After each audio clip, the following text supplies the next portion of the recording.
Classes in session, college football, Hitting the Book show, Monday, December 22nd. It is our part 2 college football bowl preview edition of Hitting the Books. Ian Cameron, Connor Mack with you, ready to break down the second half of the bowl slate. Just to refresh everyone's memory as to where we're at. If you didn't see last Monday's show, we did all the bowl games up to and including Saturday, December 27th. So basically all the bowl games taking place this week from now through to Saturday, we capped those. We covered those on last Monday's show. So make sure you check out last Monday's edition of Hitting the Books. We talked about every bowl game that's taking place between today, from the Potato Bowl today, right through to Saturday. All the bowl games. It's a big bowl slate Saturday coming up. I think there's 7 bowl games coming up on Saturday. So it is 1, 2, 3, 4, 5, 6, 7, 8 bowl games on Saturday. We talked about all of those last Monday. So today's show, we will begin with the Monday, December 29th bowl games and beyond. So we'll start with the Birmingham Bowl and rip right through the rest of the bowl schedule, and also talk about the 4 college football playoff quarterfinal games taking place New Year's Eve, one on New Year's Eve and the other 3 on New Year's Day, part of a beautiful, beautiful triple header on New Year's Day of college football playoff games, quarterfinals, noon Eastern, 4 p.m. Eastern, 8 p.m. Eastern, every 4 hours. Beautiful day after you're hungover and you whoop it up for New Year's Eve to ring in 2026. You just sit on your ass on the couch all day on New Year's Day and watch all the playoff games, all those quarterfinals. C-Mac, that's my plan. I can tell you that. But very interesting weekend, obviously. Same. Congratulations to Alabama. What a comeback by them after a dreadful start against Oklahoma. Let's give Cristobal some credit for a change. He finally stepped up. His team won a big game. That's been lacking in his coaching run, even going back to Oregon. But Miami got the job done. Ugly, one of the ugliest games you'll see, but Miami found a way. Congrats to them. Congrats to Ole Miss, who rolled right through Tulane. And congrats to Oregon, who pretty much dominated James Madison, although I have a few things to say about Oregon's performance in that game, and I will save it for when we talk about Oregon and Texas Tech coming up in the quarterfinal round. But C-Mac, any thoughts on the playoff first round and what we saw? Yeah, I mean, those 2 teams being in, it was tough. I'll get to it too. You know, I thought they made the stops at least, even though James Madison moved the ball. Talked about that, you know, last Monday. Could they do it? They definitely did. So Oregon, maybe we'll get to them. A little weaker, maybe schedule. This defense not as good as I talk about, huh? Maybe. Maybe. Quite possible. So we'll get to that. But Bama, not that I was feeling great, but I took it at 8.5. There was at 17-0. I took it 13.5 and twice. And yeah, that was great. We'll get into them after the huge win. I think these are bounce back. Same thing with Miami. Played really, really good. Beck didn't do anything. I mean, he had 1 fumble, right? Yep. I think there didn't, of course, amount to anything. He didn't throw for a ton. I think Miami riding high. Defense played excellent to go into Kyle Field, shut them down, hold them to only 3 points. But I think they're riding a little bit too high. We'll get into that game later. Miami, Ohio State. Yeah, we certainly will. No question about that. All right, let's begin with the bowl game. Well, the one bowl game taking place. There's only one bowl game on Monday, December 29th. It's the Birmingham Bowl. Birmingham, Alabama, Georgia Southern, Appalachian State. We've got Georgia Southern 7.5-point favorites, 59.5 being the total in this game. This is the bowl game where Georgia Southern needed an opponent. You know, they did. It looked like this game might be canceled. This was the bowl game where Georgia Southern was waiting for someone to step up and be an opponent for them in this bowl game. And App State is the team that stepped up and said, hey, we'll play you. And that's how it got scheduled. So App State ends up playing Georgia Southern here in this Birmingham Bowl. And right away, that tells me that App State was that eager to, you know, step up and say, hey, we'll play this bowl game against Georgia Southern. It kind of tells me they might be interested. They might be into it. They might be looking to put a good foot forward here in this football game. The problem is, do we trust their defense? I mean, this is a defense that was not any good, you know, for a large part of the Sun Belt really the large part of the entire season, but especially in Sun Belt play. This is a team that gave up 38 points early in the year to Southern Miss, 47 to Boise State early in the year. We saw them in conference play give up 45 to Coastal Carolina, and Coastal Carolina quarterback issues all year. They gave up 58 to JMU, 30 in their last game, losing to Arkansas State. So it's not exactly a great App State defense. When you look at this Georgia Southern offense here in this game, they're capable of throwing the football a little bit better as far as the passing attack compared to their ability to run it. And this is a horrible App State secondary. I've got them at 132 as far as passing yards allowed per game in the country this year. So you got to believe that there should be opportunity here for Georgia Southern offensively through the air to move the football. They're a better passing team than they are running team, and App State is right near the bottom in FBS college football as far as defending the pass. So it does look on paper like a great matchup for the Georgia Southern offense. And keep in mind, too, with Georgia Southern as well, it's a team that obviously has had the ability to put up points through the air, so should be able to here. Question is, what are you going to get offensively here from App State? But as we know, early in the year, the Georgia Southern offense was really, really awful. And I remember early in the year, we were just betting over with this team. They got better in a couple of games later in the season, but still not a great Georgia Southern defense. They gave up 40 to Coastal, 45 to Old Dominion. Did play a lot better, winning outright as a double-digit dog against Marshall the final game. But majority of their games, they're giving up at least 24, and more often than not 30 points, even a couple games where they've given up 40 points. That's a concern. These teams played each other, by the way, in November. Georgia Southern getting the outright win as an underdog there in that game, 25-23. They got the victory. What stands out to me about that game is it stayed under 48 points. The total was 61.5.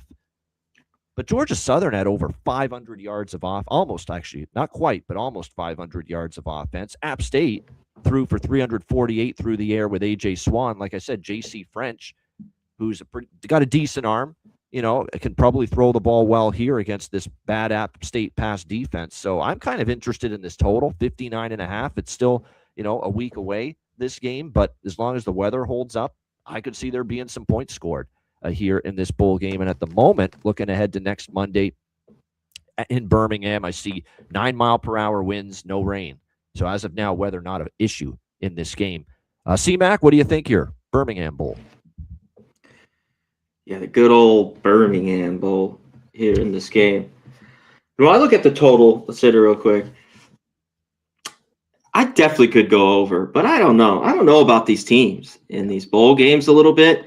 I think it's a little bit too high. Sometimes we just get into a shootout. You talked about the bad defenses. Both sides are pretty bad. Both can throw it, and the secondaries aren't very good in this matchup.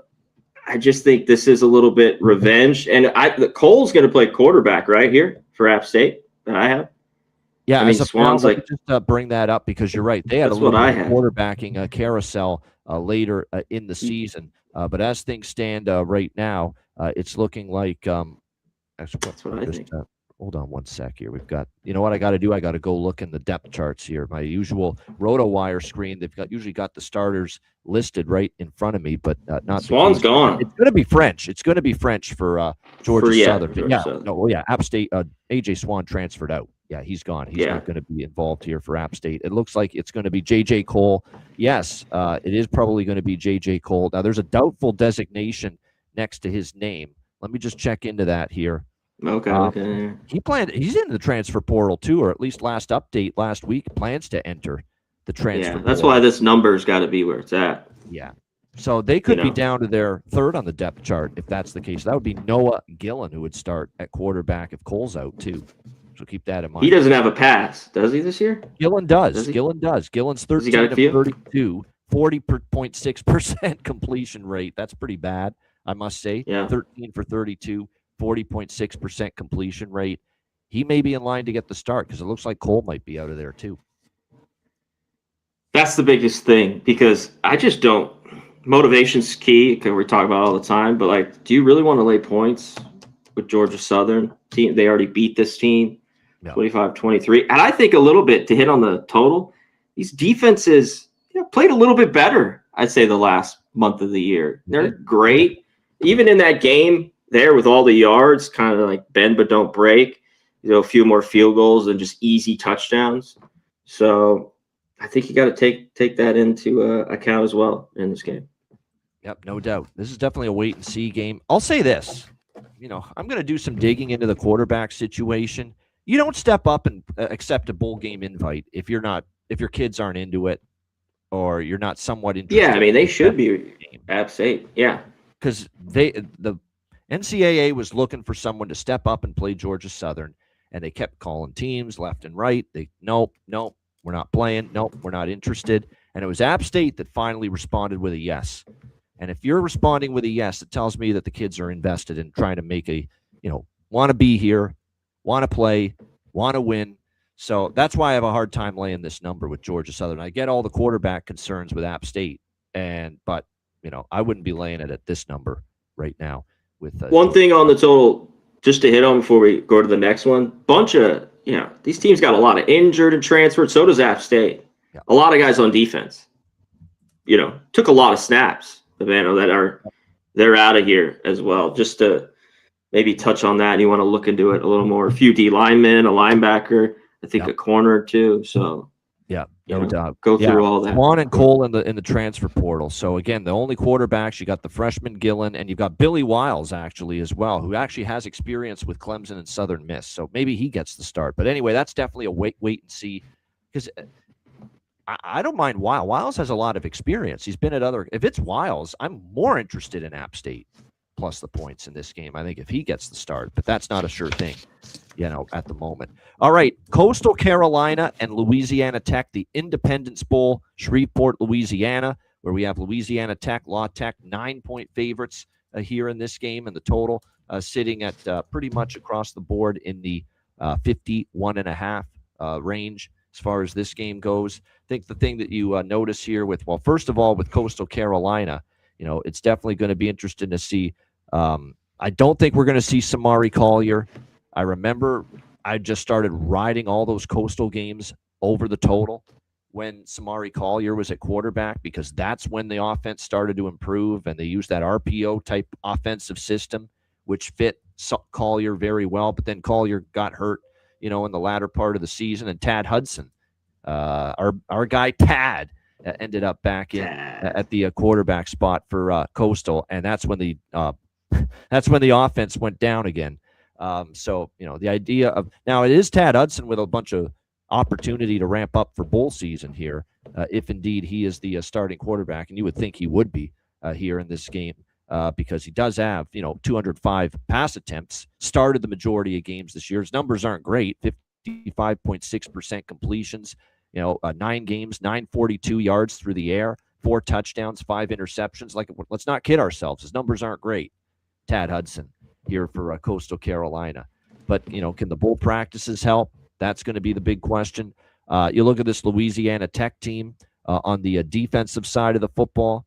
The numbers against the run are pretty solid. They're a little bit weaker against the pass, but you're talking about an offense that's not great with throwing the football with Coastal Carolina, with Hudson. So it's kind of like their weakness versus Louisiana Tech's greater weakness. This is more of a run-heavy offense for Coastal, and that's what Louisiana Tech does a better job defending, the run. So, if things going to work here, we'll have to wait and see. Meanwhile, for Louisiana Tech going into this bowl game, they're an offense that at times looked absolutely incredible and at times also struggled.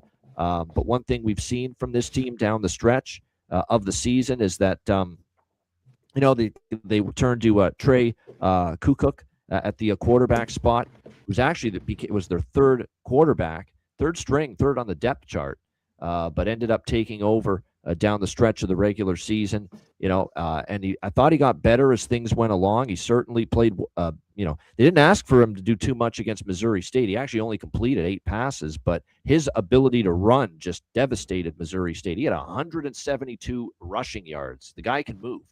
He is a very mobile quarterback, and that's not necessarily a bad thing when you're going up against Coastal Carolina, noting the fact that on the defensive side of the football, the Chanticleers this year giving up 211.1 rushing yards per game, 5.3 yards per carry. That's in the 130s in college football against the run. Awful defense against the run. And knowing that this is a quarterback that's known more for running the football than throwing it, could be a good matchup. The thing that stands out here, CMAC, is a team total maybe for Louisiana Tech.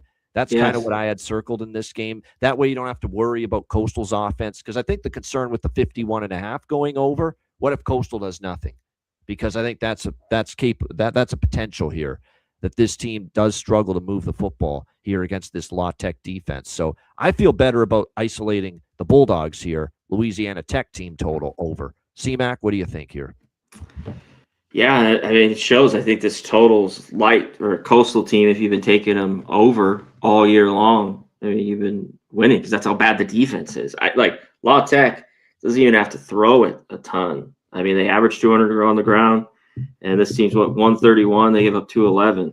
Coastal, and they've just gotten gashed. You know, towards the end of the year, talked about with the quarterback for Coastal is going to be Hudson. I mean, what was their last two games? South Carolina and James Madison, right? They're a very tough defenses and opponents. Yes, no doubt. Yeah, solid teams compared to when you're playing like Georgia State, right, Georgia Southern, Marshall, some of these teams. You know, can they have a little success? I think so. I mean, I think they could score here. Maybe not crazy. This Louisiana defense has been good, not great throughout the year. And I just wanted to double check this one. I mean, they just have a few transfers. Yeah. The kind of their second running back for La Tech. Tech. No weather issues to speak of as of now. Forecast looks good. Yeah. And for Coastal, of course, Beck gone. The DC is going to be the head coach right here, Johnson. Yeah.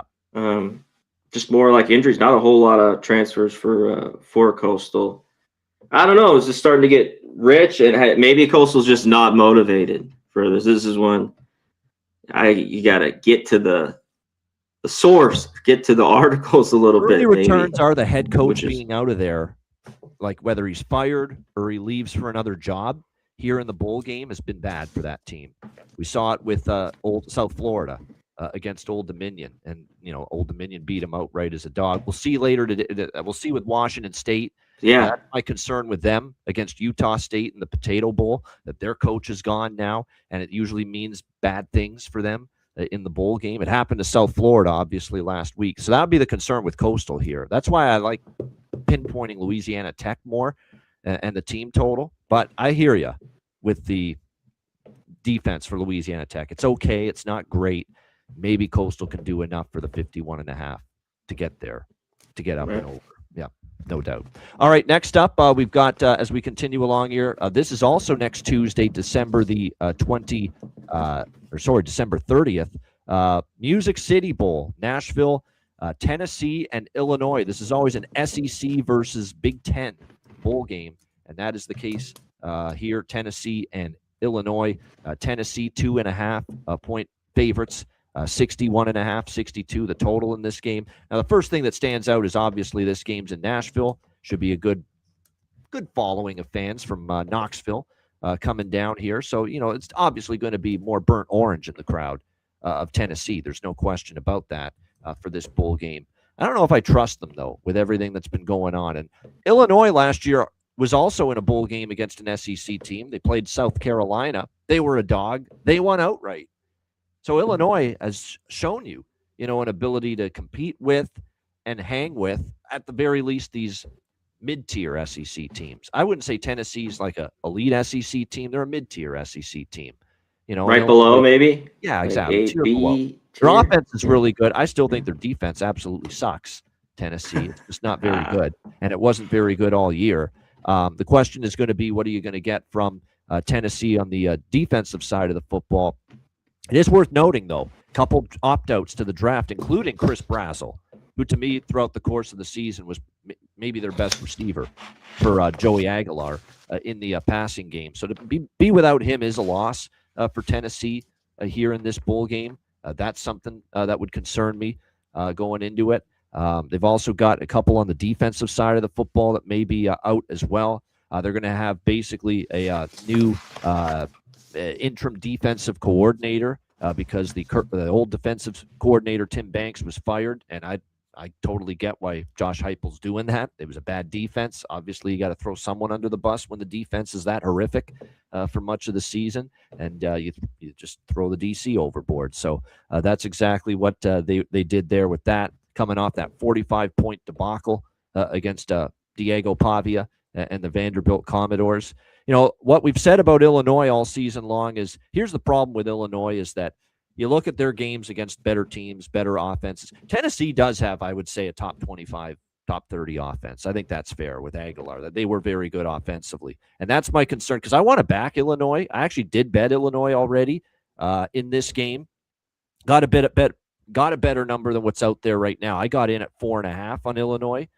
I still lean that way at 2.5. The problem is, can their defense contain Tennessee? Because Illinois gave up 63 to Indiana, 32 to USC, 27 to Purdue, 34 to Ohio State, 42 to Washington. Somehow Wisconsin even got 27 points. Wisconsin got into the 27-point range against Illinois' defense. So that's the big fear I have for Illinois, even though I like their offense and Altmaier to do some things here and be able to move the football here in this game. And another concern, too, is that they've got a couple of players banged up on defense, a couple of players that opted out, one key one on the defensive side of the football here as well. One thing that Brett Bielema said, too, is that some players of his are going to be in the transfer portal, but if they want to play, they can. So even though there's players in the transfer portal, some of these guys still might end up on the field playing here. And remember, this is Illinois getting a chance to play an SEC team. Sometimes that resonates more with kids. When you have a chance to play a team from the mighty Southeastern Conference, it gets you a little more stimulated. So Illinois in the over, kind of what I'm eyeing here as far as a side and total. C-Mac, what do you think? Music City Bowl. Shout out to a few guys here already. PlayStation, Nicholas Sandy, great to see you, my dude. Up here, Action Jackson. He said that's the bottom line because Babano said so. A little Stone Cold. I know, a little Stone Cold Steve Austin back in my day when I actually watched wrestling, when I actually watched WWE, which hasn't been the case for 20 years. But, yeah, no motivation for the kids to go hard. And it goes back to what I'm saying right now. Where was that one game where it was just, you could tell? It was Friday. Kennesaw and Western Michigan. I live bet Western Michigan. I could tell right away. You could just see you could see it. Nothing to do with this football game, and I bet them live, even at a bad number. I said they're just going to pile it on, and they did. Won it easily. I think Illinois. I think, man, you got a great number by grabbing this. Because I'm now at 2.5. I lean that way because I think they are. This isn't crazy motivation. I don't think these teams, of course, wanted a lot more. But it's like, will they get enough stops? But I think they can move the ball on Tennessee here a little bit. It's just goddamn games too fucking tricky, Just like they're getting more and more. Nobody gives a fuck. Some guys do. I don't know. But yeah, I didn't have a ton here. I just you nailed it all. I don't have anything. Next. I also look at the fact that Tennessee's been an awful point spread team. They're 2-8 against the spread their last 10 games, and the two covers were Kentucky and Florida. Florida. We talk about bad defenses laying points all the time. It's like bad mix. I bring it up all the time. Now this is short. I mean, Tennessee can maybe just take a money line here now, a little bit of juice. Yeah. If you still want to fuck with Illinois, even though you've missed the best of the number, just take the money line. Because they probably win this. If they cover, they win. That's the way I see it. Yeah. I kind of like how it's not crazy, but you mentioned off the top how the Big Ten's played against SEC. And some of these bowl games where it's just like Tennessee, are they really motivated? And these games can be tight, or even they beat them. You know what I mean? Next up, Alamo Bowl from our good friends at Pub Sports Radio, of course, located right there, San Antonio. Where this bowl game is every year. USC TCU. USC 6.5 point favorites here in this game. Alamo Dome, San Antonio. Total here sitting at looks like 55 and a half is what we're looking at here for this bowl game. This is always one of the more, group. The New Year's Six non-playoff bowl games. This is one of the more marquee games. This and the Holiday Bowl, always stand out as two of the bigger non-New Year's bowl games or playoff games. historically, because this bowl game's been around for as long as many of them.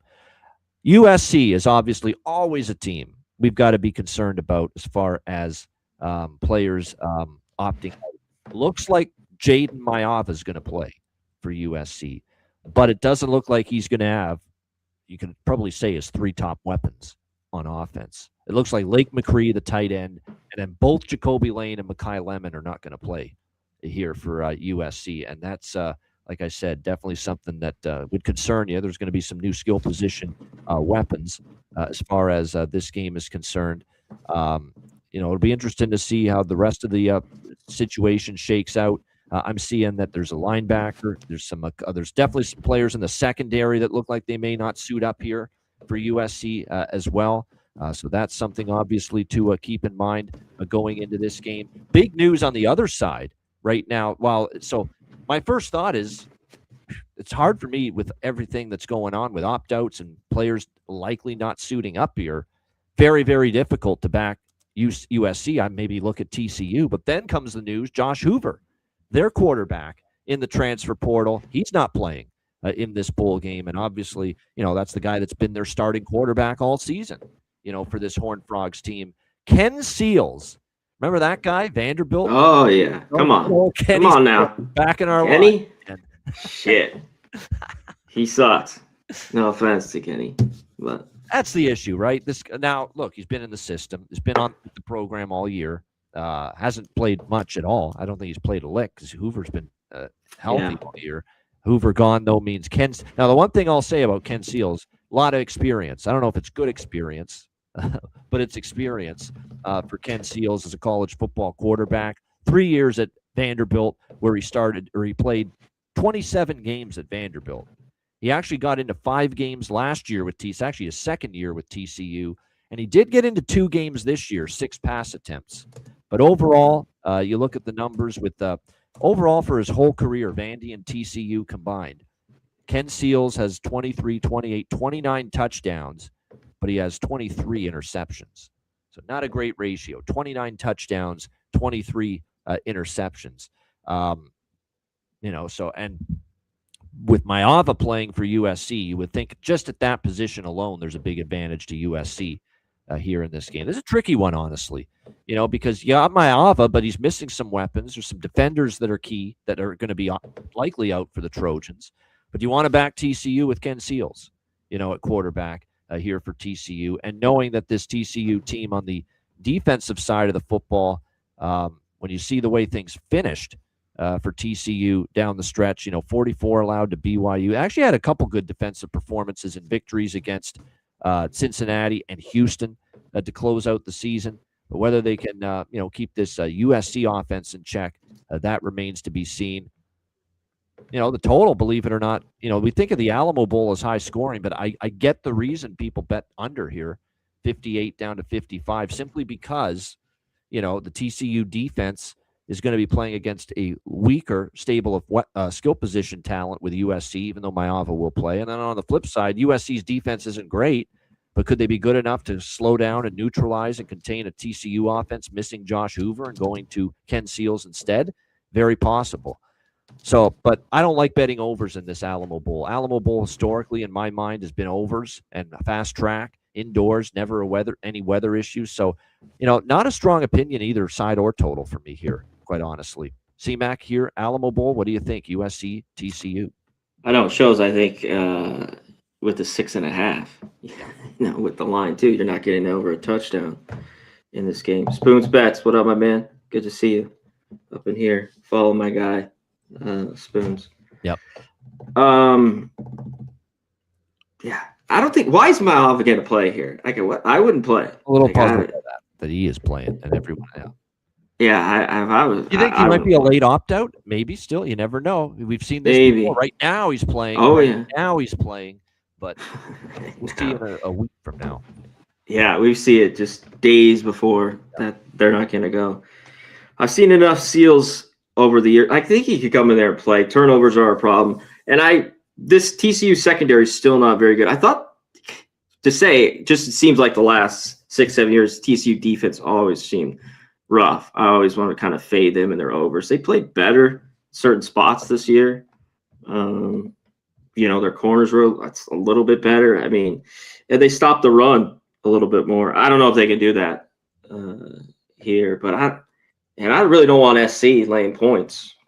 Truly, I don't. Do I have to bet this game? Fuck no. I know we're running through it, but this is just a total wait for me. Wait and see. I've just got this weird feeling if this hits 7 or better, I'm gonna be a buyer in TCU. Not big bet, small bet only, but they got to feel at least. I know you have Seals, but like, fuck, we're playing USC. Yeah. They're dogs here. It's a game. He does have a shit ton of experience. Like this guy's been around a long time. He's played. Yeah. I mean, he's not just throwing out there. So there's that. And I saw an interview he did with the press yesterday. He seems excited. Like he's really, really amped to get this opportunity because he didn't expect it. And he knows his college career, I believe, is over after this game. He's out of eligibility. Doesn't mean he plays good, but yeah, I like the confidence. Last hurrah for our guy Ken Seals. To ride off into the sunset, throwing 400 passing yards and 5 touchdowns. No, I'm kidding. He's probably not going to do that. I'm leaning TCU. I'll be honest. If I had to throw something out there, lean over, and I do lean over just because it's in a dome. But TCU, if it hits 7 or more, I might be involved. All right, let's go to the New Year's Eve bowl schedule. Wednesday, December 31st, and this is a good one. Early, noon Eastern on New Year's Eve. Iowa, Vanderbilt. We've got Vanderbilt 6-point favorites, 47.5. The total. This is the ReliaQuest Bowl. This used to be known as the Outback Bowl. Hello, mate. Outback Steakhouse. Yeah, Outback. A new sponsor, ReliaQuest Bowl. And it's still in the same venue, though. Home of the Bucks, Raymond James Stadium down there in Tampa. I don't know. My gut's telling me Iowa plus the points, C-Mac, and you know I love Vanderbilt. I love Diego Pavia the season he's had. I didn't love the way he acted when he lost the Heisman there. That was a bit of a douche move. Not very impressed with that. But nevertheless, it was. I'm talking about him as a football player. He's had a great season. There's no doubt, no question about that. And this Vanderbilt team has rallied around him. I've seen nothing so far from all indications that tells me he's for sure out. We'll have to wait and see. Right now, he's saying he's playing. This is another one where let's see if he actually does. Yeah, right now he's in. Yeah. Clark Lee has not announced him out. And we have seen, and it looks like nobody's opted out for Vanderbilt. That's the one concern. Sounds like Vanderbilt's actually invested in this damn thing. And I wasn't expecting that. A team that was very good, but missed out on the college football playoff. Now you're in this bowl game. So I thought Vanderbilt would be the poster child for maybe disinterested. I expected Pavia to maybe opt out of this game. But we haven't heard any of that yet. All the starters, really, both sides of the football, nary an opt-out, nary an indication so far that, hey, we're not playing. So that's why I haven't moved on Iowa yet, because I thought, oh, geez, there's no way Pavia is going to play in this game, but he still might. And if he plays, I'm not as interested in fading Vanderbilt if that's the case. But again, we don't know that for sure yet. Blaze Berlowitz would start for Vanderbilt if Diego Pavia doesn't suit up here for the Commodores in this ReliaQuest Bowl. That's what I'm waiting on. This is just definitely a game you got to wait on.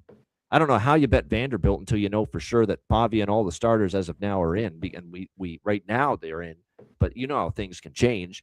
How many times have we heard all of a sudden 2-3 days before you don't want to be in a spot where you're betting Vanderbilt now, assuming they're all playing.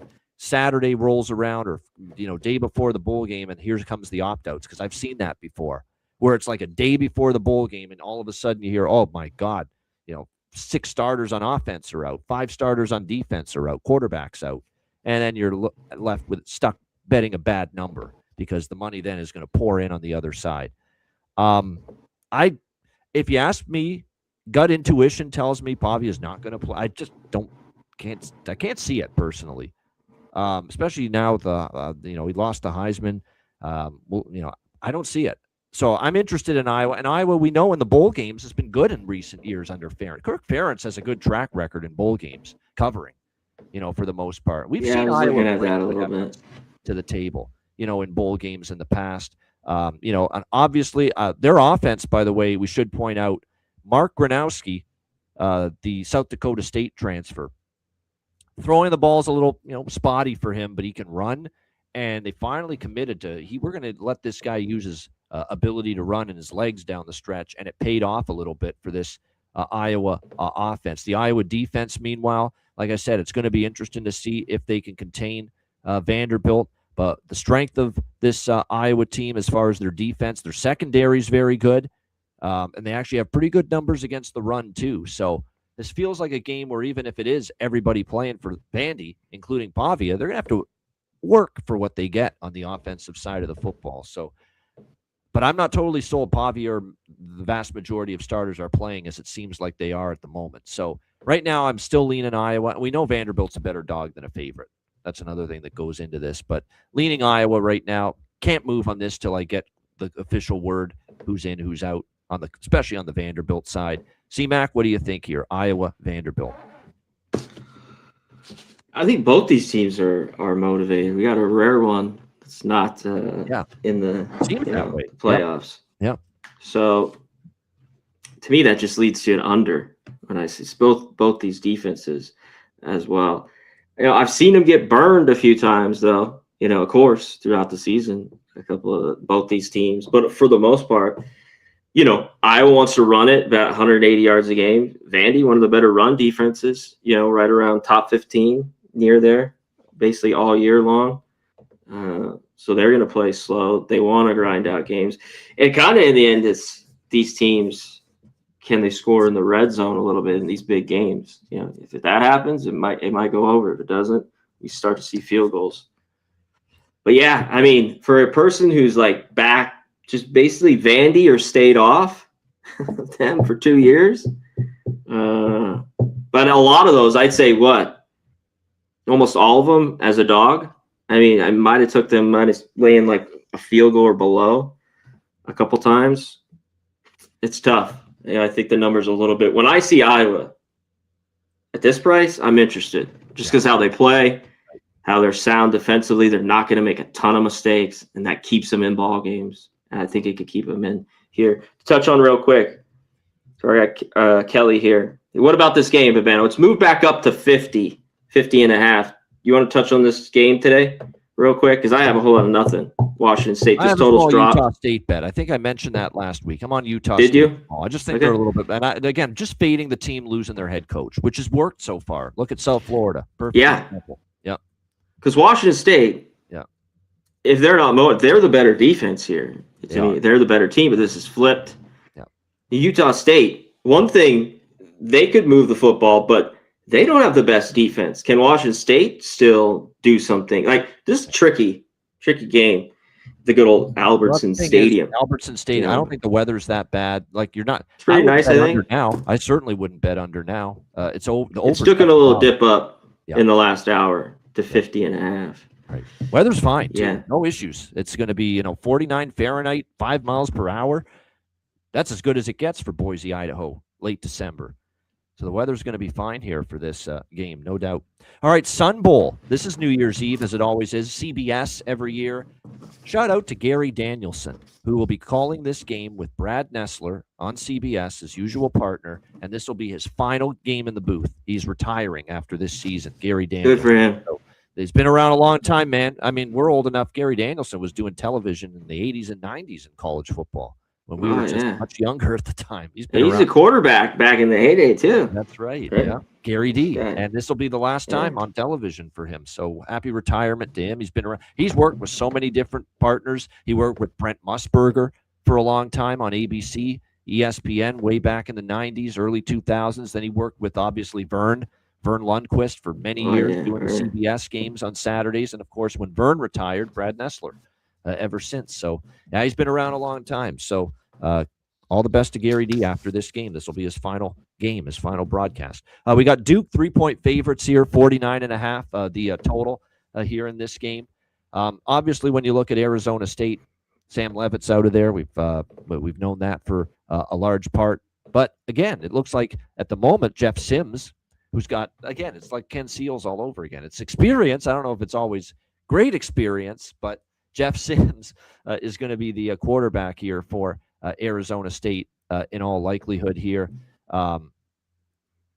He did hint, though, Dillingham, that the freshman may actually get into the game and play a little bit too. So this could be one of those split quarterback situations. Cam Dyer is the freshman quarterback here for Arizona State. And I think because, look, Jeff Sims probably not going to be here next year.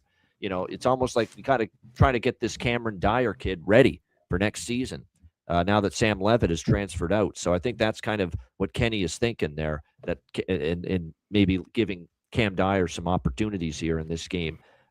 They've also got a couple of defenders out. A left tackle is out in the transfer portal as well for Arizona State. So all of this is a little bit concerning. Jordan Tyson opt out, and we saw how much running backs out, right? Yeah, he's opted out. Mm-hmm. Yep. So, and we know how much the offense, especially in the passing game, has relied on him this year. No question about that. There's other potential opt-outs, injury situations. On the Duke side, they've got a defensive end, Wesley Williams, that's declared for the draft, but Manny Diaz saying he's going to play. It looks like the rest of the defense is in, for this game. Darian Mensah is going to play. He's not going to go into the NFL draft from all indications, not declare for that. So you would think Darian Mensah is available to play. I mean, everything points Duke right now. And the Dukes come in with a little bit of money. They obviously now, but I always get concerned betting on the conference champion, and obviously Duke upset Virginia to win the ACC championship. And sometimes I don't like backing that team in the bowl game because that's the big prize, and the bowl game's a bit of an afterthought. But it's hard for me to back Arizona State with everything that's going on right now involving them. So right now, at anything at -3 or better, the lean for me has to be toward the Duke side. C-Mac, what do you think? I can't take Duke. Not after that win. I can't do it. Even with everyone, and then Arizona State has just all their weapons, their quarterback out. I mean, they're just going to run it, basically, with Sims, and not having – when he had Brown, I thought that was big. Tyson's already out with him being out. Yeah. I mean, I guess, Dillingham signing's like a good thing. Maybe rah-rah for Arizona State a little bit. That concerns me too. Nobody can get a team, motivated when you don't think they would be for a bowl game. Like Kenny D is a good motivator. He is when he's talking to the media. The guy is eloquent. That guy's got the gift of gab, baby. Yeah, like me. Hey, sometimes that's what you need. Just fucking motivation. Yeah. I mean, Duke. That was the best they looked all year long. Defensively, as bad as Virginia was, maybe it was a little bit of a combo in that game because it sure as hell surprised me. I mean, that's just the team playing up for the moment because that defense sucks for Duke. They're not very good. Now their offense is pretty good. This one's tough. I just don't want to lay points with them after winning that. I mean, that seems like the season is maybe right there. I know the Duke defense was ass, but it was a lot better against Virginia in that title game, in that ACC title game. Maybe.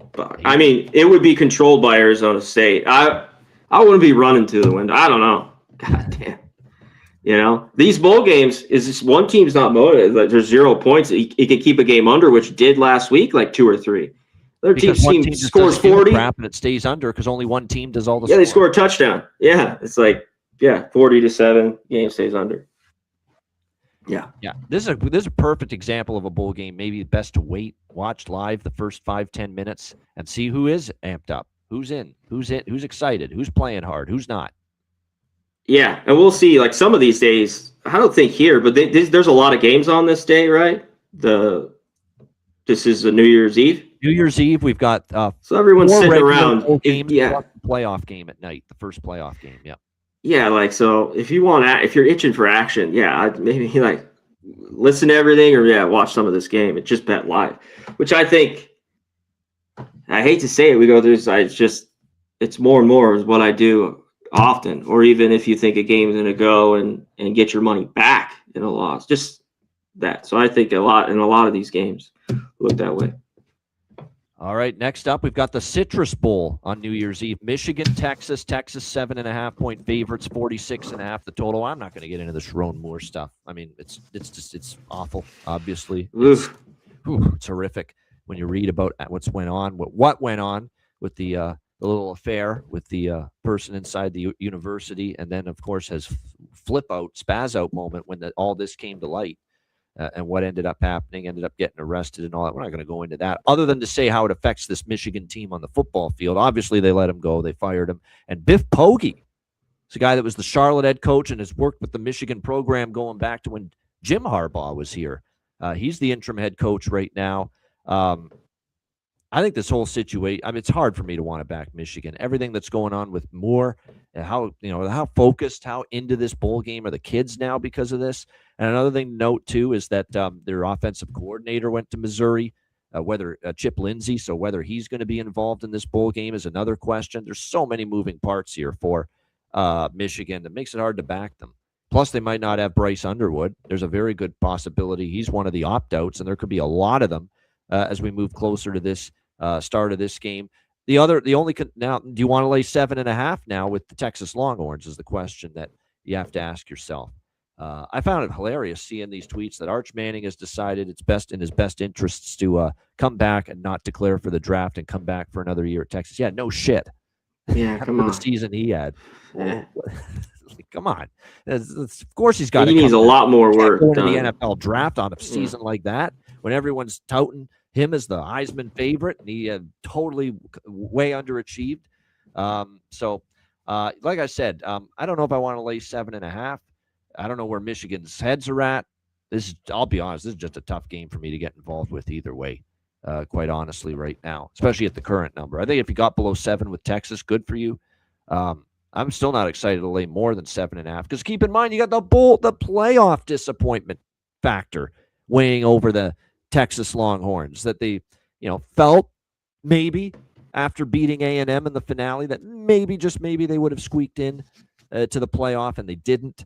So now how enthusiastic are they for this Citrus Bowl appearance against Michigan? That's also something that's in the back of my mind, a major concern about laying the 7.5. C-Mac, what do you think here? Yeah, I don't want a whole lot to do with it. If Michigan's in this, it's an under, I think. They're just going to run the ball, try to lean on their defense, and some of the athletes that they have, because I don't think they want to get in a shootout. And, I thought Texas played well, of course. I think they hung a big number on a bad Arkansas defense at least, and then they beat A&M, which we were on. We talked about that game at home, 27-17. And what do you make of their defense? I thought last year was really good, pretty good to start the year. At times in games played well and gave up some huge numbers to other teams. There's 38 to Mississippi State. 7 or 8 Texas defensive players that are going to. Yeah, there's a lot. Many of them starters. The defensive coordinator got fired as well. That's another thing. And so Pete Kwiatkowski, so Will Muschamp already been hired as the new DC. So not only are you missing a ton of defensive starters, but you've got a new DC. So the system on that side of the ball, is there a breakdown in cohesion now because the DC's out of there, and you got a bunch of new faces that are going to be lining up and starting on defense here for Texas. That's kind of why there's a pathway. If Michigan's got some semblance of their offensive players and starters in there, there is a pathway to Michigan maybe scoring some points, but that's a big if who's going to play on that side of the ball for the Wolverines. Yeah, I remember too, Texas beat them last year too, pretty bad, I think, at Michigan. Remember that game? I know it's last year. I just was going through it. 31-12. Yeah, that's all I got. This is a wait. Big house, yeah, 31-12. Yep. There's still a few guys that remember it probably. Quinn Ewers, what you think? Was the quarterback. He was. Yep. We saw him this weekend. Some good, some bad. The bad started showing up in the second half once the defense got a chance to make adjustments. Al Golden, yeah. Good stuff. That's a tough game. It's a tough game. That is tough. Game for me. I'll be honest. There's things that tell me I could still bet Texas even at a bad number, and there's also things that tell me, if Michigan has more starters involved, and there is a lot of missing on defense for Texas, that maybe Michigan can keep this game competitive. So, one score game maybe. Yep. Got to know more though. So that's why I think we'll see more too. It's kind of this first run. I mean, are we just going to keep seeing blowouts? We've talked about that where there's some motivation. Some teams just no one cares about the fucking. I mean, Citrus Bowl. These bowls used to a little bit of juice. No juice. Yeah. No juice on these games. A little bit of squeeze out of it. I guess. Nah. Goddamn. Yeah, I mean, that's the concern, right? No doubt. All right, next up, we've got Nebraska and Utah. Utah, 15.5-point favorites, 50.5 the total in this game. This is actually, and you know I'm not big on double-digit favorites in bowl season, but this is lay it or don't play it for me. This is Kyle Whittingham's retirement game, guys. He's retiring at the end of the season. He is coaching this bowl game, by the way, for Utah. It's a send-off game, and I would expect Utah to be fully focused, fully motivated, fully invested, fully dialed in here. Look at the line. Shit. Against Nebraska. And, the only question is who exactly, are we going to see suiting up here for a Utah? But at the moment, they've got, a couple of offensive tackles and a defensive end that have opted out. But other than that, looks like everyone, he's going to coach in this bowl game. They've got the defensive coordinator that's at the moment, Utah likely going to take over, Morgan Scalley, the defensive coordinator. But this is lay it or don't play it. I think this is a send-off game, and I don't know if I trust Nebraska's offense to move the football here in this game. Keep in mind with Nebraska, Devin Dampier, and even if Devin Dampier doesn't play, Bird is the word. Bird Ficklin, this guy, when he played for Utah second half of the year, played all right, and he's got a lot of experience. So to me, this is Utah or pass, regardless of who's at quarterback, whether it's Dampier, whether it's Bird Ficklin. Here. Who's going to play quarterback for Nebraska, though? Lateef, he got hurt at the end. Is he going to play? That's what I was just going to get into is the fact that, obviously down late in the season, we saw the injury, of course, to Dylan Raiola.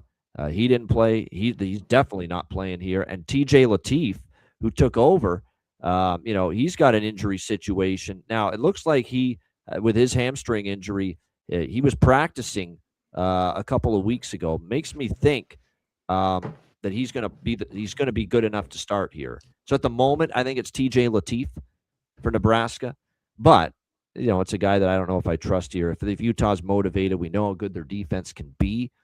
It would be a hard time for me thinking that Nebraska's going to have a ton of offensive success here. Yeah, I've definitely got this circled. This could end up being a go for me. Utah either laying the points or maybe team total over in some capacity here in this game. Because another thing, too, to factor in is that every time Nebraska faced some semblance of an offense, they had problems. They definitely struggled against better, more explosive attacks. And I don't know what happened to their defense down the stretch, but come on. You give up 37 points to Penn State and Grunkemeyer, and you give up 40 points to Iowa in your last two games. That's a defense that's collapsed. So this is Utah. Lay it or don't play it for me. C-Mac, what do you think? I think so, too, is they're going to really show up, here in Las Vegas for it. I mean, this is a short trip, for them, for Utah. They love just an excuse to come to Vegas to get tanked and watch this game. Oh, yeah. For Whittingham's final game, no doubt they'll be there. They'll show up. Yeah, they will. The only way Nebraska...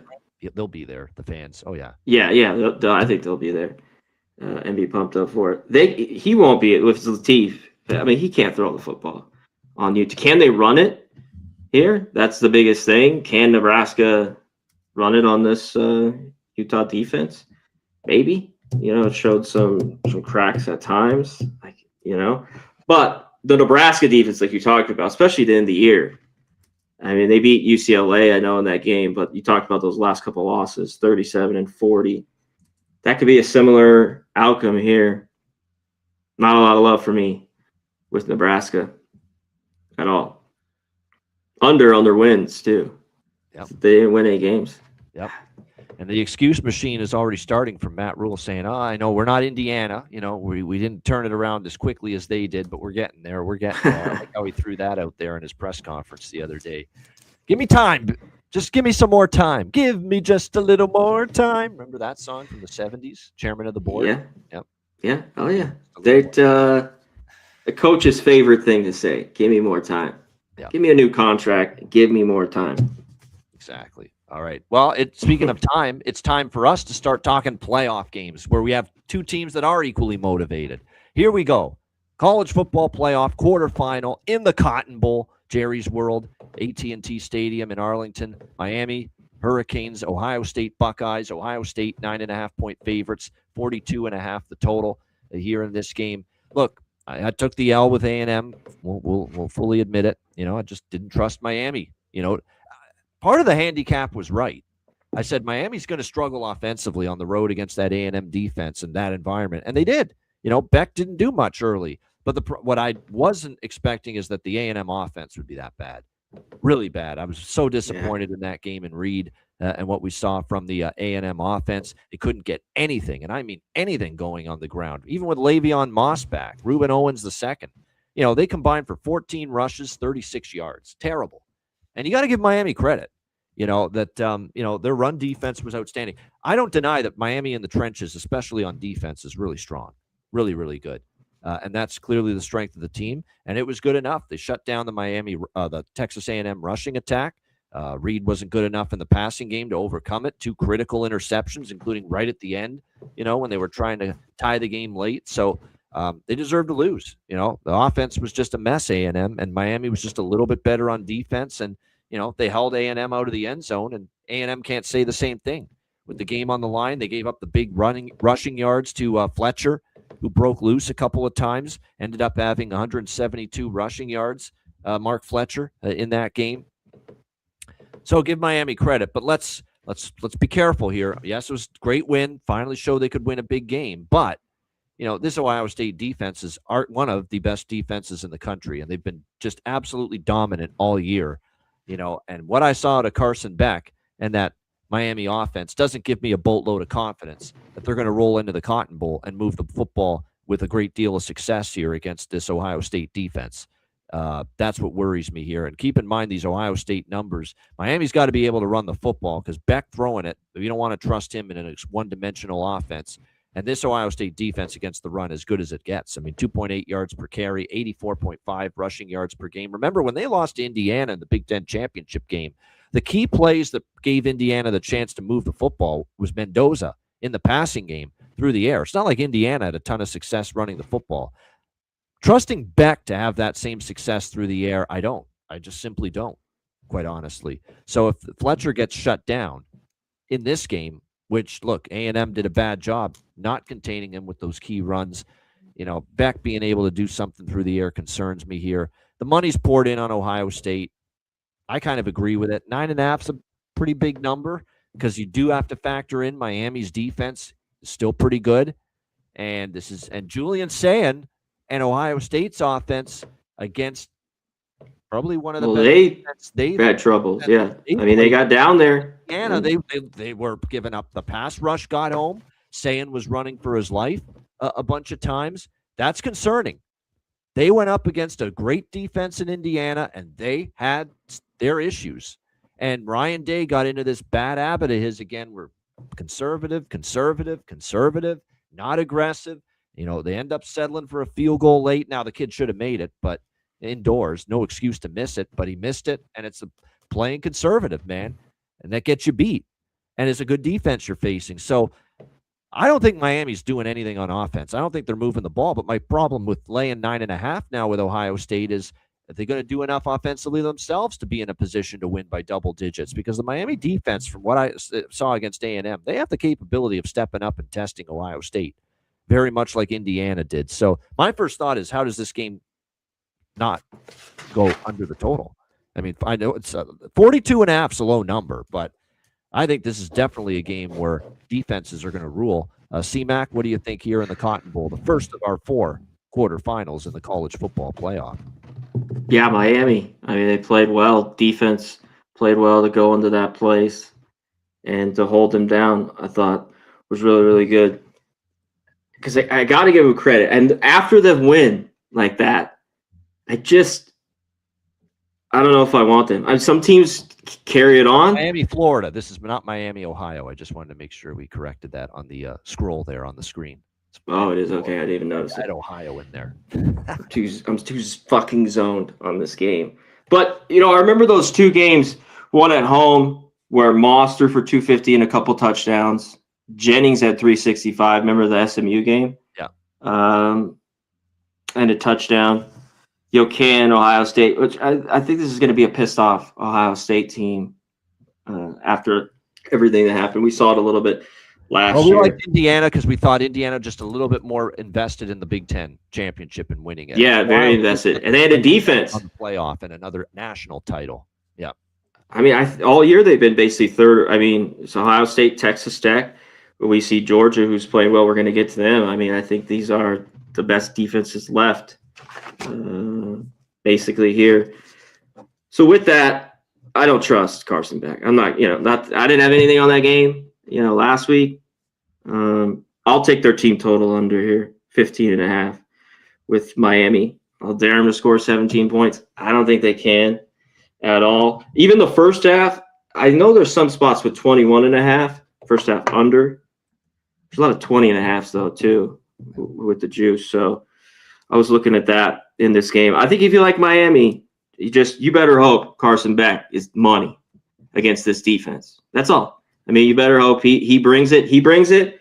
They cover this game. If he does it, and this line, it got 10.5. This is down to 9.5, 9 in a couple spots. So, I mean, people saw that you get over the 10. These are key numbers we're talking here. I'm with you. That's the best bet in this game is Miami team total under. That way you don't have to worry. Like because I could see this being like 10-10 in the fourth quarter. Ohio State wins 13-10, 14-10. It could be one of those games. Like I truly don't think it's going to be easy for either offense in this game. Yeah, like I think Miami. I think these are the games too we talked about last week. You got maybe a little more trick plays, reverses. We saw that with Tony. I mean, he got the touchdown there, right? Yep. That you try to get to the outside with some of your playmakers against this good Ohio State defense. If that happens, they're definitely live in this game. So this is good. All these games are good. What ticks me off is I should have been on Miami team total under instead of A&M -3. But I had faith in A&M offense, and it was obviously a bad decision for me to have faith in the A&M offense. If I had bet Miami team total under, even though they won the game, I would have cashed it because they did stay under their team total. Yeah. This Miami, though, D-line, they got after it. They're pretty good all year. Yep. Team, I mean, get heat, I'm saying. I mean, they definitely could be in it. The high of that win, Michael Irvin, Cristobal over the hump, him on the sideline, kissing everybody. He's just like, is the gorilla off the back? It's not. Yeah. But, I mean, he was feeling it. He was definitely feeling like, goddamn, we got it done. We won this game. The big plays by the defense at the end, of course, the pick. So now you got to get revved up to an Ohio State team that just lost. That's how it rolls in college football right now. All right, next up we go to New Year. That's New Year's Eve, by the way, this Cotton Bowl with Miami and Ohio State. The rest of the quarterfinals are on New Year's Day, and the first of the three, a triple header on New Year's Day of college football playoff quarterfinal games. The Orange Bowl, Oregon, Texas Tech. Oregon 1.5-point favorites, 52.5 the total here in this game. Now I'm going to get into it. Yes, Oregon, clearly the speed on offense was too much for James Madison to handle. And they just just completely dominated in the trenches on the line of scrimmage. Oregon's offensive line versus James Madison's defensive line, start to finish, and they poured it on. Dante Moore played very well, too, in the passing game when he had to make plays. All that was great. They rolled through James Madison early, but I hated CMAC the way they finished that game, Oregon. I hate it. I thought it was awful. It's like falling asleep, lackadaisical, penalties, bad tackling all of a sudden in the open field, and James Madison ripping off big plays and big gains and allowing James Madison. They scored repeatedly once that game got into the late third quarter, fourth quarter. I just thought it was a sloppy, lackadaisical, lack of focus finish to a game that should have been an emphatic blowout for Oregon. Hey, to all the people that bet Oregon that laid it. Yes. How fucking mad are they? Yeah. I don't like it. From what I saw from Oregon, I think Texas Tech's been totally on top. They're the Jacksonville Jaguars of this college football playoff, especially of the teams that got buys. Everyone's talking more about Indiana and Ohio State, but no one's talking enough about Texas Tech. This is a damn good defense.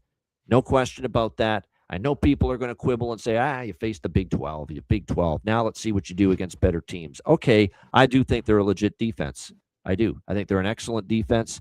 Now, I do think they're going to be tested more than they did with a lot of their opponents. I will say. Oh yeah, Oregon's that's for level sure. of speed is definitely going to be a Yes. potential problem here for Texas Tech, as good as their defense has been, because it's the kind of speed they haven't seen very much this year, especially in the Big 12.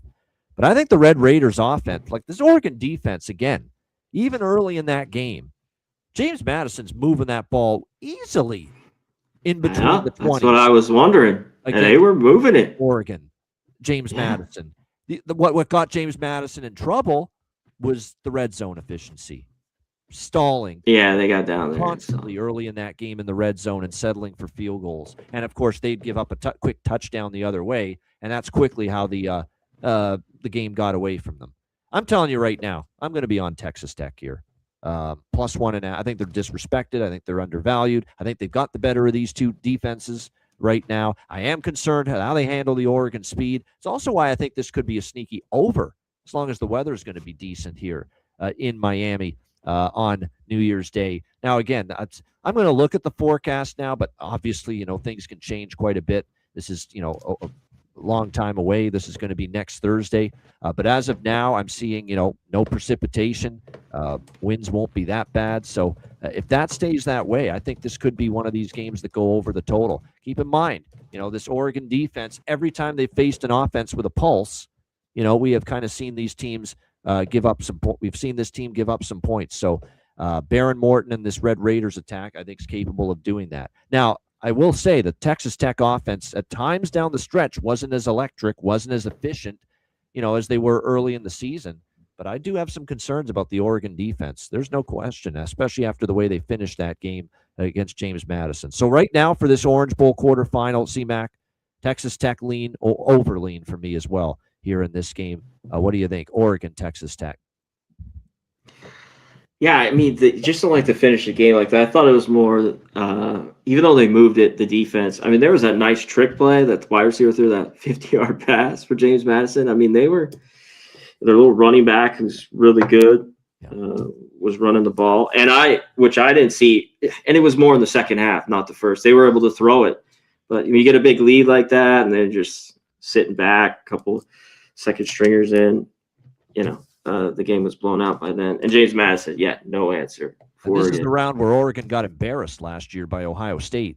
Oregon, won that first game in the first round pretty easily, but then they turned around and they got just destroyed by Ohio State here. That was in the Rose Bowl, but it was in this quarterfinal round of the playoff. Yep.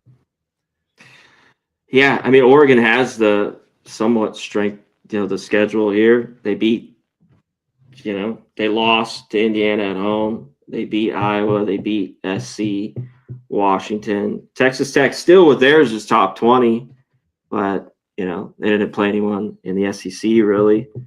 So I think Oregon, I don't know how much success, because I really like this Texas Tech defense.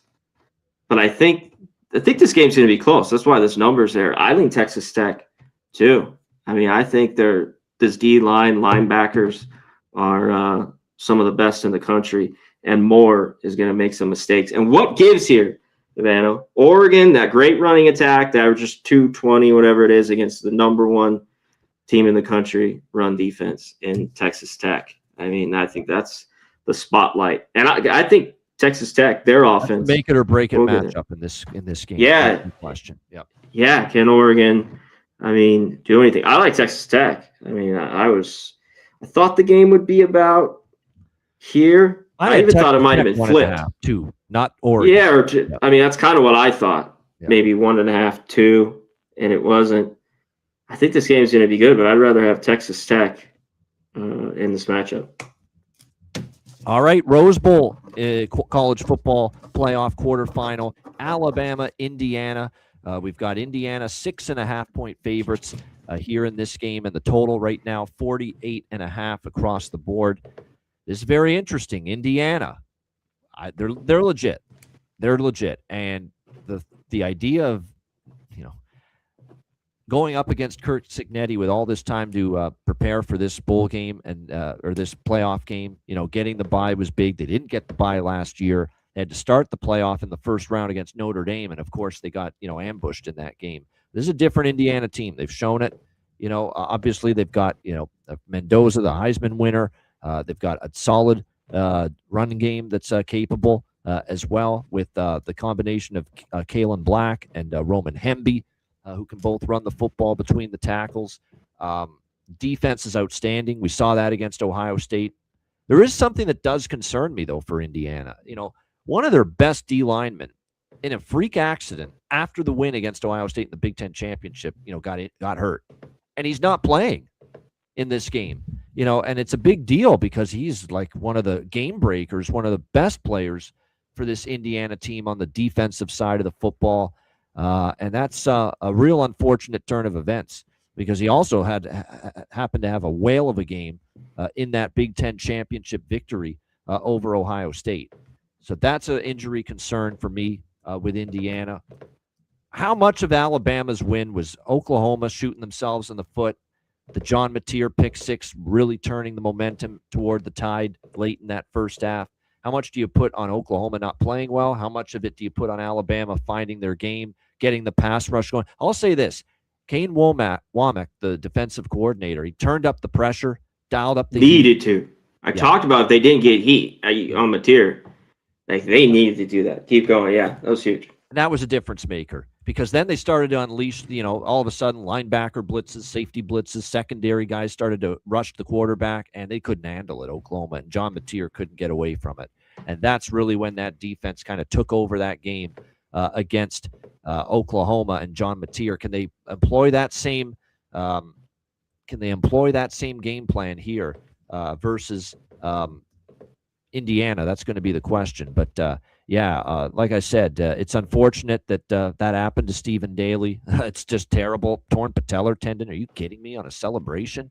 And this is a guy that's been a standout defensive lineman for them, no question. So, it's one of these games where, you're talking about Alabama with all that history, and they're getting 6.5, 7. But I also have a feeling that a lot of the public's going to be on Alabama because they just saw them come back and roar back past Oklahoma.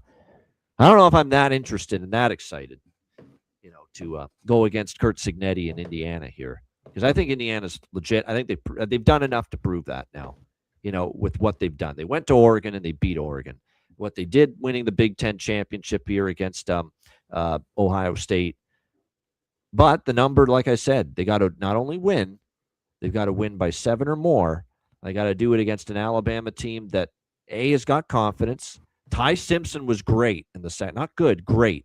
And if he plays like that, they're going to have a chance in this game. When he can throw the football like that, he's going to have a chance here in this game to move the football against Indiana. And then you got a coach in Kalen DeBoer that is, in a situation where, God, he just gets it done in these games. Like, he's a college football playoff coach. We've seen it in Washington. Took them all the way to the national championship. I know they didn't win it against Michigan, but they got there. He knows how to navigate this time of year. As amazing as Cignetti's been in 2 years, one of the great all-time, not just recent, all-time coaching jobs and resurrection jobs of a program in 2 years. One of the all-time best jobs. No question about that. There is still... Can they finish the job? You know how many playoff games he's won, Cignetti? Yeah, hold it up. Yeah. He's got to, that's so, and DeBoer's been here, won multiple playoff games. He's already got one this year. There's something to that makes me pump the brakes on taking Indiana here. I'll tell you this: if this gets to 7, I'll get to Bama at 7 or better for sure. I still might at this number, but certainly if this hits 7, Alabama might be in pocket. C-Mac, what do you think here, Rose Bowl? There's some 7s still out here, minus 115. It has moving a little bit, to the 6.5. I think that's where the books want it here, 6.5. So. Hey, I like to set. If you're that confident, where's your national championship future? I hope you got it. If you're that confident, Bama's going to win it all. He says, "Yep." You were hitting on. I thought Bama, the pressure that they put dialing up the blitzes. Honestly, on Alabama to win it all, so I don't need another one. Wow. That was pretty. All right. Yeah. Still, what was the number? Let me just. I got to go in my list here, but it was preseason. Okay. Remember in our preview show. One Well, I said Kalen DeBoer now. Pull the tape. Year, Ryan Grubb back. That I thought this was a team that was going to be able to. They didn't win the SEC, but I thought they'd get in the playoff and have a chance. Yeah, I'm looking at it right now. The number I got preseason, Alabama to win the title, 12-1, plus 1,200. Yeah. So with this, I worry about how big that win was and come back, but I think they're just as focused like here versus Indiana. How could you not be after how well you played? I think they will. That's one thing. So just put it in the chat. They got to try to run it. I don't know how they're going to run it, but you might just have to abandon that. And you're just like kind of they've been doing in these games. They had a little bit. How many yards did they have on the ground versus Oklahoma here, real quick? Alabama because you're right. That's obviously it's going to be tough as fuck. They had nothing. Indiana, 28 yards. Defense. Yeah, they had 43 yards on. That's carries from Daniel Hill. 11 yards on 7 carries from Jam Miller. So they got a little bit out of Daniel Hill. Then, and Simpson had a couple sacks. That's why it was. Yeah. Okay.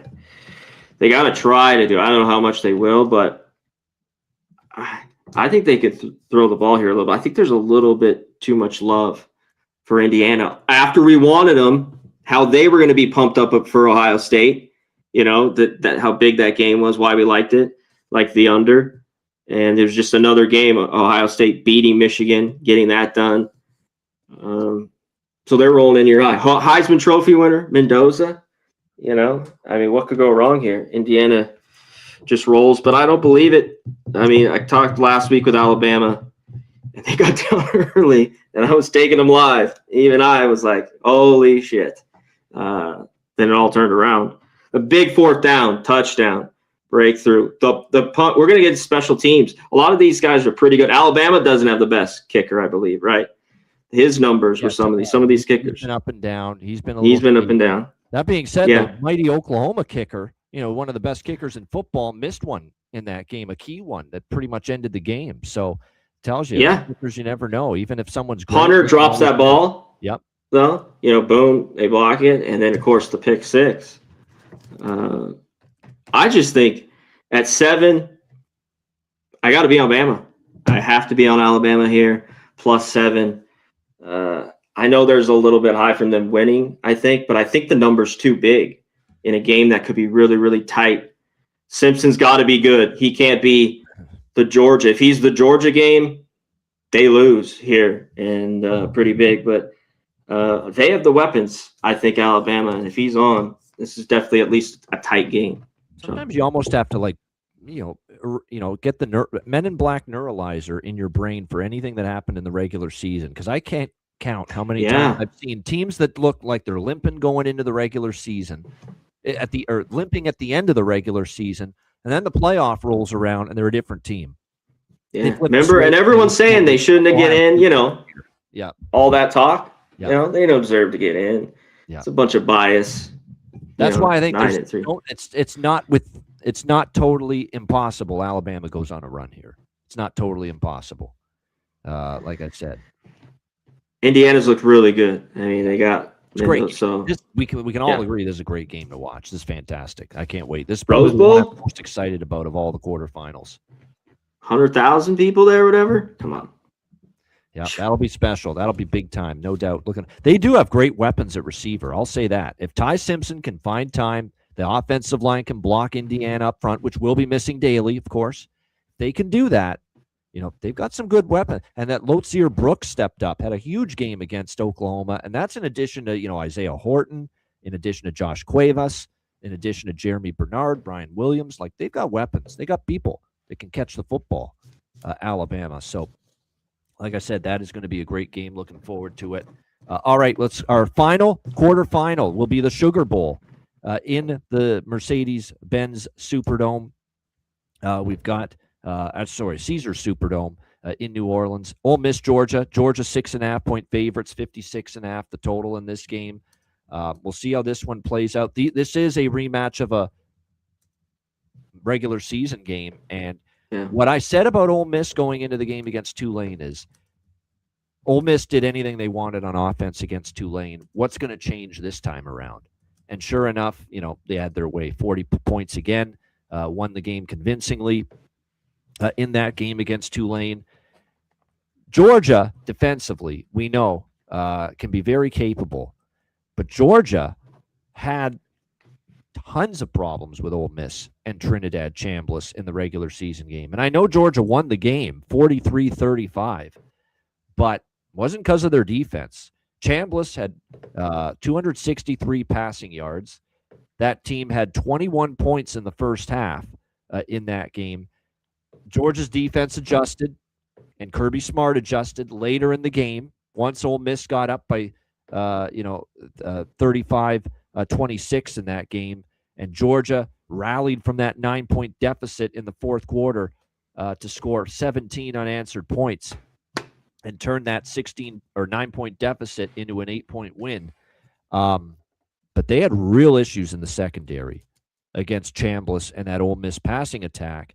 What tactically, what personnel-wise can you scheme up, can you adjust if you're Kirby Smart to change that this time around, facing Ole Miss in this passing offense? And remember, it didn't look like the offense suffered for no Lane Kiffin against Tulane because they still have Charlie Weiss Jr., the offensive coordinator there, calling plays. And yeah, but what about here, with him gone? That's going to be the question. We talked about that. I think that was easy. It was this game. It's going to matter. Yeah, that's going to be the question mark here, is that now you're facing this Georgia team, no doubt. And like I said, is Charlie Weiss Jr. going to coordinate the offense here? I thought it was just one game against Tulane. Why would he just do one game? That's the stupidest one. If they win, the rest of the, I would assume he's in for the rest of the playoff. We'll see.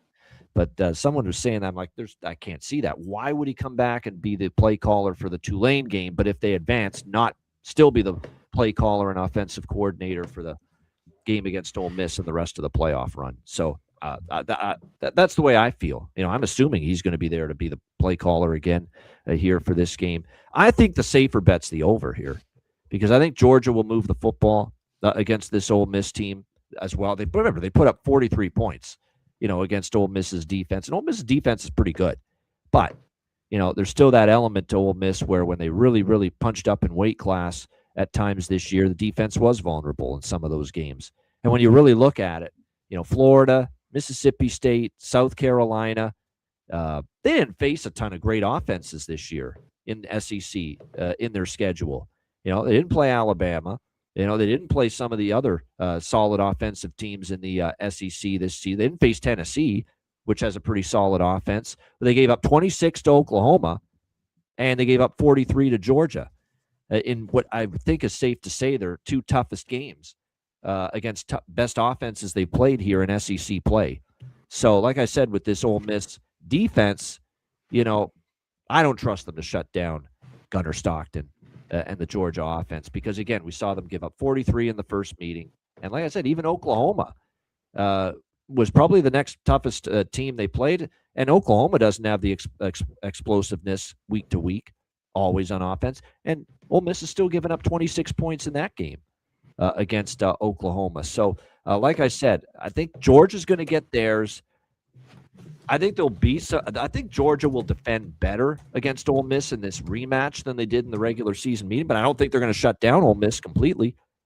I don't think so, because I think when you look at this Ole Miss passing attack and you look at just the overall numbers of the Georgia Bulldogs defense this year, and you really match it offense versus defense, they were much weaker against the pass. They can stop the run, but this is a very pass-heavy offense now with Chambliss, and that's where they've struggled more, in the secondary. So the bet I like the most is the over.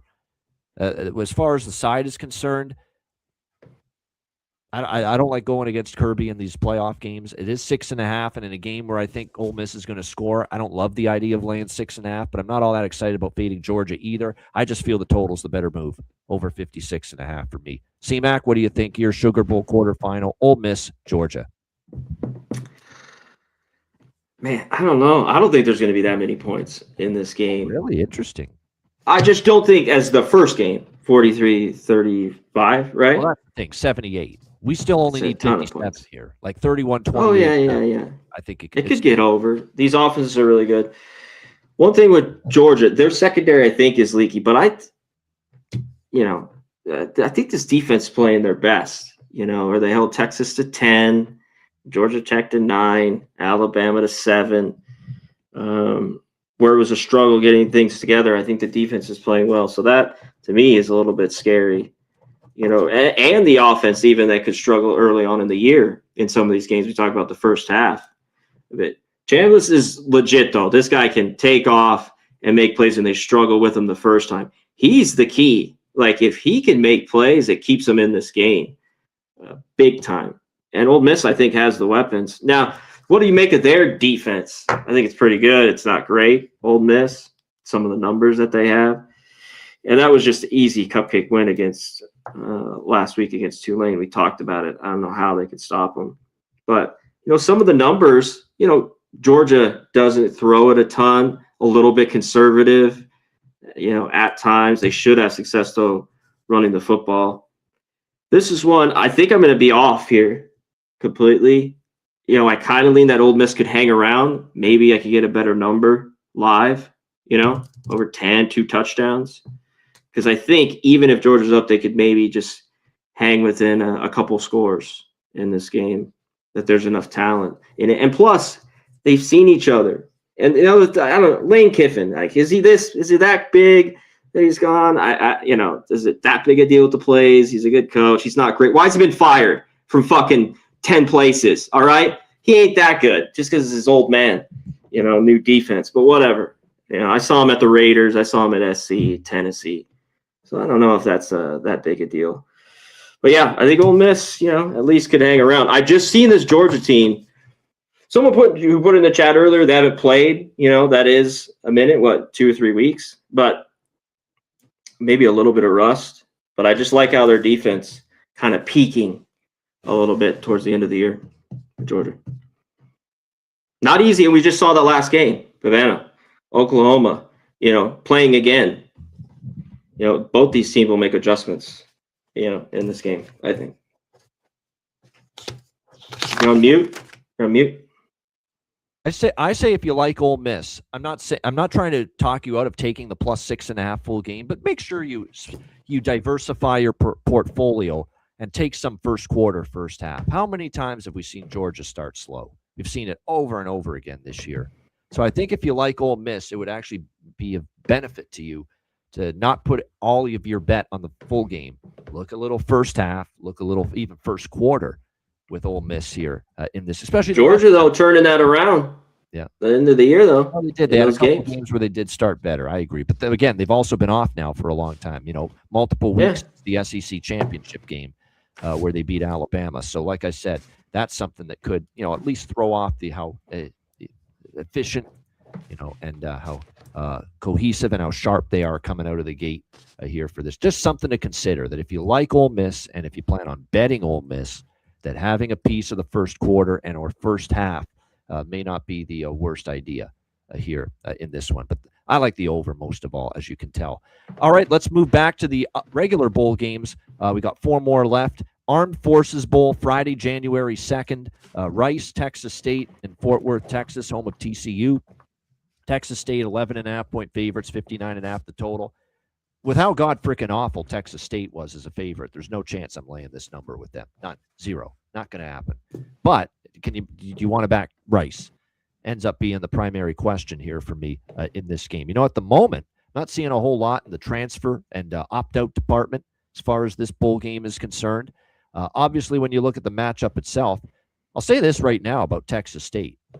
They're a team that against the run wasn't very good this season.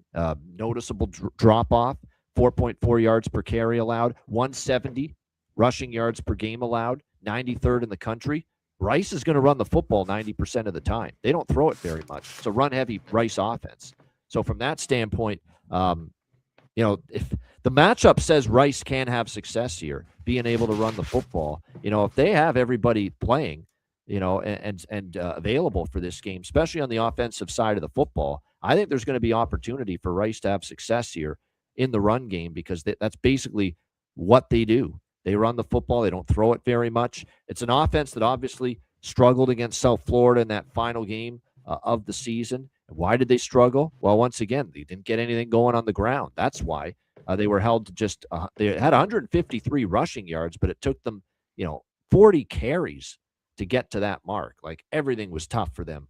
Tough sledding as far as the run game. These defenses, and Rice's defense is not very good. So my first thought is here is Rice plus 11.5.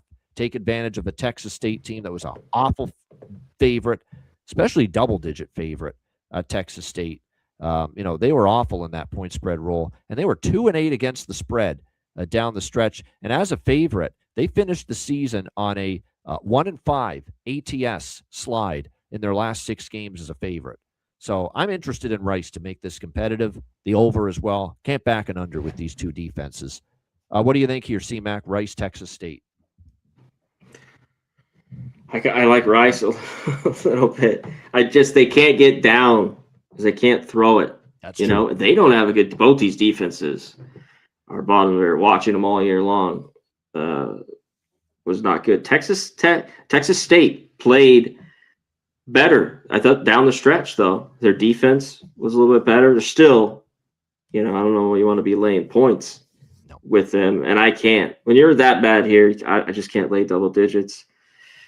I think Rice will have success. If they get down 21-0 or something, 17, they're not the team to come from behind. So they better have long drives. That's one thing I think this total could get over, are these horrible defenses, but just because they can't tackle and they're just horrible. But Rice needs to have these longer type drives, which at least they'll have success, I think, running the football, because they're not going to throw it a ton. And Texas State's going to throw it on a bad Rice defense, especially secondary. That's, bottom 10 in the country in this one. So I kind of lean over and Rice here. If Texas State's got their full starting complement on offense playing in this game, I probably like the over more. If they're missing some players, I'd probably lean more Rice. Even then, I think Rice could be down by 17 and get a backdoor touchdown late.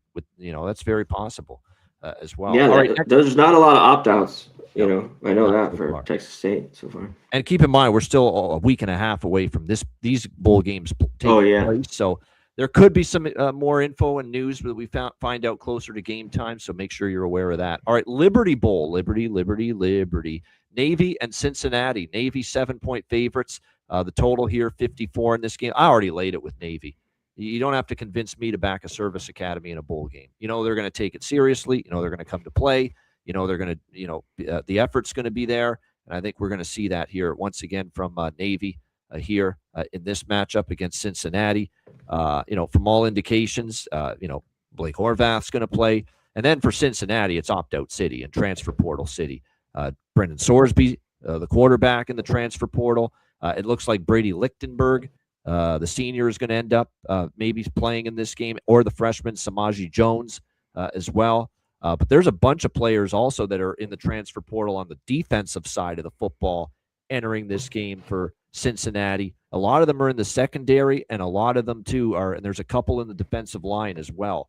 Not areas you want to be weak here when you're facing a Navy team that can be pretty capable offensively. So I think this number actually could go up even further here in this game. I think you can lay the 7. I think Navy's going to win. This could be also writing on the wall. Cincinnati just mailed. This definitely has that mail it in feel that Cincinnati is not going to be all that enthused about this particular bowl game. So, and the opt-outs and the transfer portal activity kind of tells you that they're missing a lot, both sides of the football as far as starters are concerned. So I like Navy here. 6.5, 7, I think is still a good number.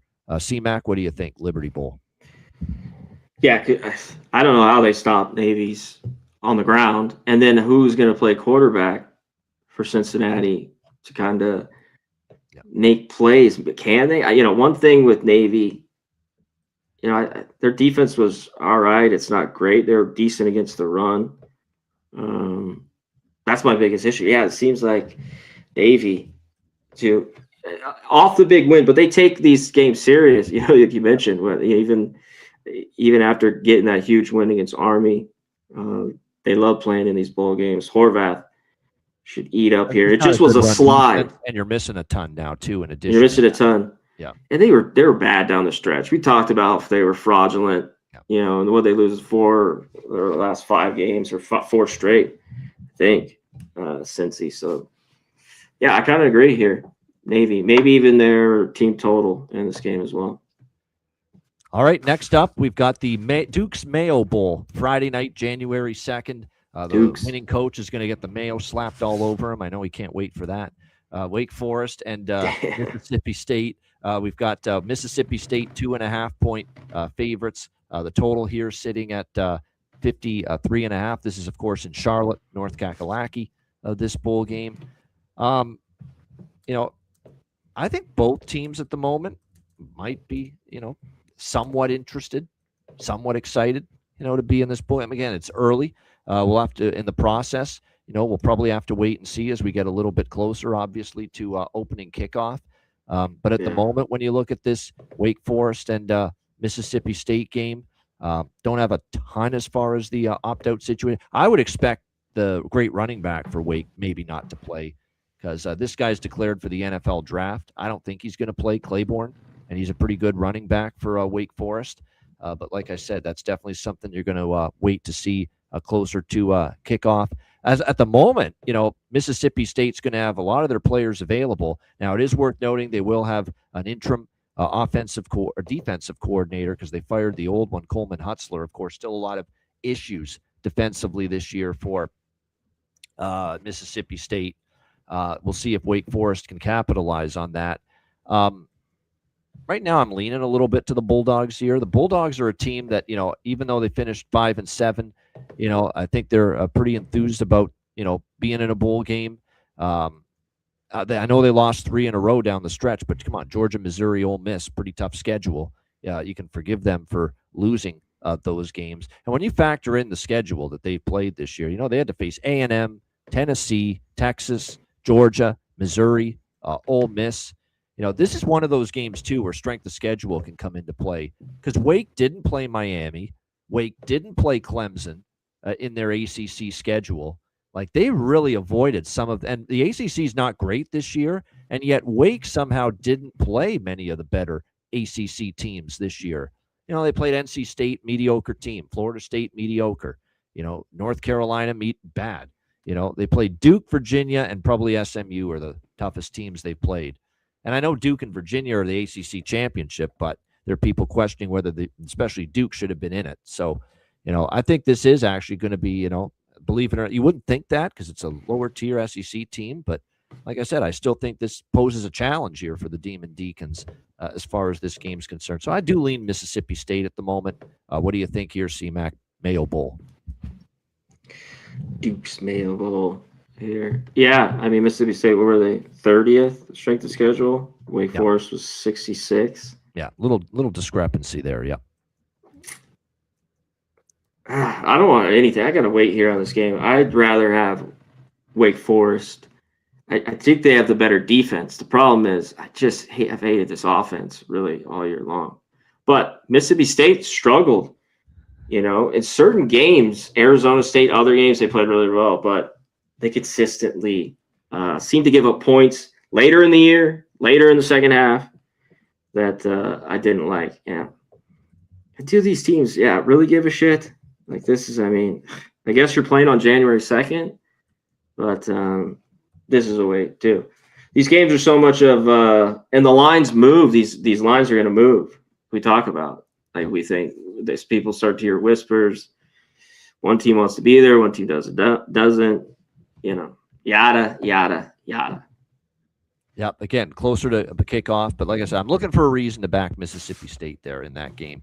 All right, next, at least maybe their team total over. Maybe not trust their defense because that's still a little spotty, but I think their offense is going to be able to move the ball a little bit there in that game. All right, our last game, Holiday Bowl. This is always one of the more historical, traditional bowl games in San Diego every year. We've got Arizona, taking on SMU. Arizona 3-point favorites, 51.5 the total here in this game. Looks like as far as, again, opt-outs here, it looks like at the moment for Arizona, Noah Fafita is going to play. A lot of their team is pretty much intact. Not much activity in the transfer portal other than one offensive lineman. So looks like Arizona's got a lot of their guys intact.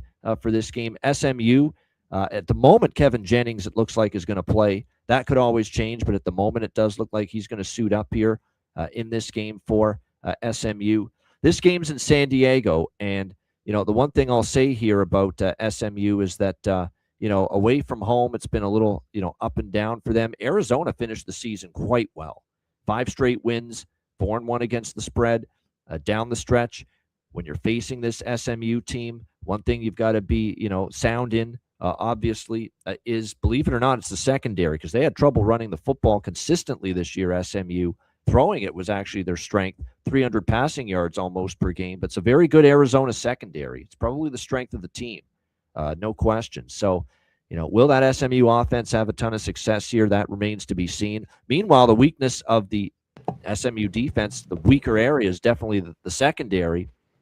And this is an Arizona. Oh yeah, they got a bad secondary. Yeah, and all year Arizona has been better throwing it than running it. Arizona's not had a consistent ground game all year, but Fafita's got receivers. Fafita's capable of throwing the ball. Just from a pure X's and O's and matchup standpoint, I think there's reasons on both sides of the football to like the matchup a little bit more for Arizona than for SMU. So right now I lean SMU, and the number's still playable. 3 or better is still out there. That's my lean right now. Arizona going to wait a little closer to kickoff, see who's in, who's out, but Arizona right now for me is the way I would go here. CMAC Holiday Bowl. I hate those numbers because I was looking at it last night going through these games, and I'm like, God, this sucks. But it's like, I know Clemson's down, but they beat them. They beat Miami. The bad loss at Cal, it was exposed there to end the year.